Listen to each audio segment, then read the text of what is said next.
Friends welcome to my channel defence practice class. तो defence practice class channel तरफ থেকে তোমাদের সবাইকে স্বাগত। फ्रेंड्स আজকের ভিডিওতে আমরা কিছু গুরুত্বপূর্ণ প্রশ্নোত্তর নিয়ে আলোচনা করব যেগুলো তোমাদের সাম্প্রতিক এক্সামগুলোর জন্য খুবই ইম্পর্টেন্ট। তাহলে ভিডিওটি তোমরা প্রথম থেকে শেষ পর্যন্ত দেখো। ফার্স্ট প্রশ্ন, সূর্যের চারপাশে মোট কয়টি গ্রহ ঘোরে? তো এটির সঠিক অ্যান্সার কী হবে? তো সঠিক অ্যান্সারটি হয়ে যাবে 8টি। পরের প্রশ্ন, হীরার সবচেয়ে বড় ব্যবসার কেন্দ্র কোথায়? তো এটির সঠিক অ্যান্সার কী হবে? তো সঠিক অ্যান্সারটি হয়ে যাবে বেলজিয়ামে। এছাড়াও তোমরা জেনে রেখো বিশ্বে সর্বাধিক হীরার উৎপাদন কোথায় হয়? তো সাউথ আফ্রিকাতে হয়। পরের প্রশ্ন, মানব শরীরে মোট কটি হাড় থাকে? তো এটির সঠিক অ্যান্সার কী হবে? তো সঠিক অ্যান্সারটি হয়ে যাবে মানব শরীরে মোট 206টি হাড় থাকে। আর এছাড়াও জেনে রেখো মানব শরীরে সবচেয়ে লম্বা হাড় কি? তো ফিমার হচ্ছে সবচেয়ে লম্বা হাড়। আর মানব শরীরে মোট কত মাংসপেশি হয়? তো মাংসপেশি হয় 639টি মাংসপেশি হয়, জেনে রাখো মানব শরীরে। পরের প্রশ্ন, লোদি বংশের প্রতিষ্ঠাতা কে? তো এটির সঠিক অ্যান্সার কী হবে? তো সঠিক অ্যান্সারটি হয়ে যাবে লোদি বংশের প্রতিষ্ঠাতা হচ্ছেন বাহলুল লোদি।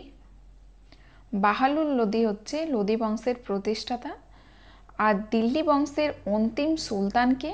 তো অন্তিম সুলতান হচ্ছেন ইব্রাহিম লোদি। পরের প্রশ্ন, বাংলাদেশ পাকিস্তান থেকে কবে আলাদা হয়েছে? তো এটির সঠিক অ্যান্সার কী হবে? তো সঠিক অ্যান্সারটি হয়ে যাবে 1971 সালে। 1971 সালের 16ই ডিসেম্বর। বাংলাদেশের মুদ্রা হচ্ছে বাংলাদেশি টাকা। বাংলাদেশের রাষ্ট্রপতি হচ্ছে আব্দুল হামিদ। প্রধানমন্ত্রী হচ্ছেন শেখ হাসিনা, হচ্ছেন প্রধানমন্ত্রী বাংলাদেশের। পরের প্রশ্ন, সমুদ্রের জলে কোন ধাতু পাওয়া যায়? তো এটির সঠিক অ্যান্সার কী হবে? তো সঠিক অ্যান্সারটি হয়ে যাবে সমুদ্রের জলে ম্যাগনেসিয়াম পাওয়া যায়। পরের প্রশ্ন, দাদা সাহেব ফালকে পুরস্কার পাওয়া প্রথম ব্যক্তি কে? তো এটির সঠিক অ্যান্সার কী হবে? তো সঠিক অ্যান্সারটি হয়ে যাবে দেবিকা রানী। পরের প্রশ্ন, ইন্দিরা গান্ধী রাষ্ট্রীয় মানব সংগ্রহালয় কোথায় অবস্থিত? তো এটির সঠিক অ্যান্সার কী হবে? তো সঠিক অ্যান্সারটি হয়ে যাবে মধ্যপ্রদেশ। মধ্যপ্রদেশে অবস্থিত। আর ইন্দিরা গান্ধী রাষ্ট্রীয় উদ্যান কোথায় অবস্থিত? তো রাষ্ট্রীয় উদ্যান হচ্ছে তামিলনাড়ুতে অবস্থিত। আর ইন্দিরা গান্ধী রাষ্ট্রীয় কলা কেন্দ্র কোথায় অবস্থিত? দিল্লিতে। ইন্দিরা গান্ধীর সমাধিস্থল কোথায়? সমাধিস্থল রাজঘাট, দিল্লির। গরবা কোথাকার নৃত্য? তো এটির সঠিক অ্যান্সার কী হবে? তো সঠিক অ্যান্সারটি হয়ে যাবে গুজরাটের। পরের প্রশ্ন, ভারতের প্রাকৃতিক রাবার এর প্রমুখ উৎপাদন কোন রাজ্যে হয়? তো এটির সঠিক অ্যান্সার কী হবে? তো সঠিক অ্যান্সারটি হয়ে যাবে কেরলে। এছাড়াও জেনে রেখো বিশ্বে রাবার উৎপাদনে ভারতের স্থান কত? তো ভারতের স্থান হচ্ছে চতুর্থ স্থানে আছে ভারত। আর পুরো ভারতে 90% রাবার কেরলে উৎপাদন হয়। কেরলের রাজধানী হচ্ছে তিরুবনন্তপুরম। মুখ্যমন্ত্রীকে পিনারাই বিজয়ন। আর গভর্নর হচ্ছেন আরিফ মোহাম্মদ খান। পরের প্রশ্ন, নাগার্জুন সাগর বাঁধ কোন নদীর ওপর অবস্থিত? তো এটির সঠিক অ্যান্সার কী হবে? তো সঠিক অ্যান্সারটি হয়ে যাবে কৃষ্ণা নদীর ওপর অবস্থিত। আর এটি তামিলনাড়ু রাজ্যে অবস্থিত। আর ভারতের সবচেয়ে বড় বাঁধ কি? সবচেয়ে বড় বাঁধ হচ্ছে তিহরি বাঁধ হচ্ছে সবচেয়ে বড় বাঁধ, যা উত্তরাখণ্ড রাজ্যে অবস্থিত। আর সবচেয়ে লম্বা বাঁধ কি? লম্বা বাঁধ হচ্ছে হীরাকুন্দ বাঁধ হচ্ছে সবচেয়ে লম্বা বাঁধ। পরের প্রশ্ন, ভারতের কোটি রাজ্য সমুদ্র তটের সাথে যুক্ত আছে? তো এটির সঠিক অ্যান্সার কি হবে? তো সঠিক অ্যান্সারটি হয়ে যাবে 9টি রাজ্যে: গুজরাট, মহারাষ্ট্র, গোয়া, কর্ণাটক, কেরল, তামিলনাড়ু, অন্ধ্রপ্রদেশ, উড়িষ্যা ও পশ্চিমবঙ্গ। আর মোট তটীয় সীমা কত? তো মোট তটীয় সীমা হচ্ছে প্রায় 7,517 কিলোমিটার। তটীয় সীমা আছে 7,517 কিলোমিটার। পরের প্রশ্ন, সবচেয়ে বেশি সময় পর্যন্ত কোন রাষ্ট্রপতি ছিলেন? তো এটির সঠিক অ্যান্সার কি হবে?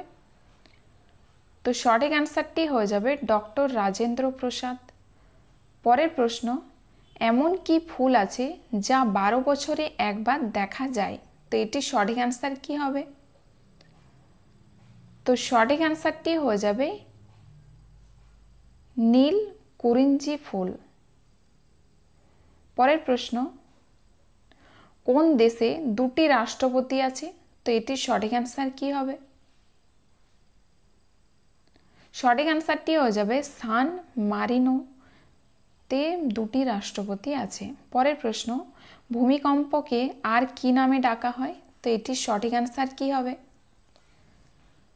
তো সঠিক অ্যান্সারটি হয়ে যাবে কম্পন। পরের প্রশ্ন, বিশ্বে স্বচ্ছ জলের হ্রদ কি? তো এটির সঠিক অ্যান্সার কি হবে? তো সঠিক অ্যান্সারটি হয়ে যাবে সুপিরিয়র। ভারতের সবচেয়ে পুরাতন নদীঘাটি পরিযোজনা কি? তো এটির সঠিক অ্যান্সার কি হবে? তো সঠিক অ্যান্সারটি হয়ে যাবে দামোদর। এছাড়াও জেনে রেখো কোনা পরিযোজনা কোন রাজ্যে অবস্থিত? তো এটি হচ্ছে মহারাষ্ট্রে আছে কোনা পরিযোজনা। পরের প্রশ্ন, ইমেলের জনক কাকে বলে? তো এটির সঠিক অ্যান্সার কি হবে? তো সঠিক অ্যান্সারটি হয়ে যাবে রে টমলিনসন কে ইমেলের জনক বলা হয়। আর ইমেলের সম্পূর্ণ নাম কি? ইমেলের পুরো নাম হচ্ছে ইলেকট্রনিক মেল। আর মাইক্রোসফটের জনক কাকে বলে? তো বিল গেটসকে মাইক্রোসফটের জনক বলা হয়। পরের প্রশ্ন, কোন মেরুদণ্ডী প্রাণীর রক্ত বর্ণহীন? তো এটির সঠিক অ্যান্সার কি হবে? তো সঠিক অ্যান্সারটি হয়ে যাবে হাঙরের রক্ত হচ্ছে বর্ণহীন। এছাড়াও জেনে রেখো জীবজগতের ক্ষুদ্রতম শ্রেণী কি? তো ক্ষুদ্রতম শ্রেণী হচ্ছে জীবজগতের উভচর। আর ক্ষুদ্রতম পর্ব কি? তো ক্ষুদ্রতম পর্ব হচ্ছে পরিফেরা হচ্ছে ক্ষুদ্রতম পর্ব। আর বৃহত্তম পর্ব হচ্ছে অর্থোপেড হচ্ছে বৃহত্তম পর্ব, অর্থোপোডো। তো ফ্রেন্ডস, আজকের ভিডিও এখানেই শেষ। তোমাদের যদি ভিডিওটি ভালো লেগে থাকে তাহলে অবশ্যই লাইক করবে এবং বন্ধুদের সাথে শেয়ার করবে। ধন্যবাদ।